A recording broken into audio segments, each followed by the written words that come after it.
So there are a lot of myths associated with health, with world health. Well, as a science educator who fights myths, I've spent some time looking at the data. It's remarkable. We can see how, we can see why kids are dying, and we can see how to prevent it.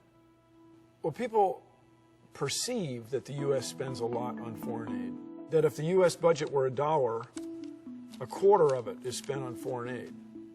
But that's not true. It's less than a penny. It's 0.8% of the federal budget.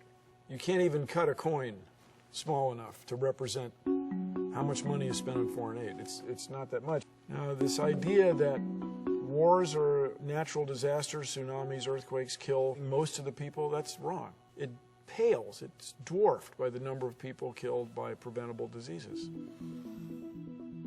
This sector represents the number of kids 5 years old and younger that die every year from injuries. This represents the number of kids 5 years old and younger that die every year from non-communicable diseases, cancer, things you inherit. But all of this, most of the circle, is kids dying, 5 years old or younger, dying of communicable, preventable diseases. This is where we can change the world.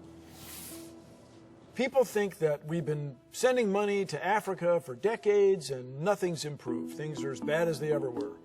Well, that's a myth. When you can show statistically that child mortality's gone down over the last couple decades by a factor of 2, been cut in half.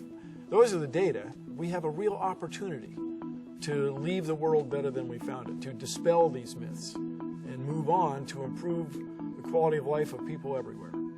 So let's prevent the diseases. Let's address a preventable disaster.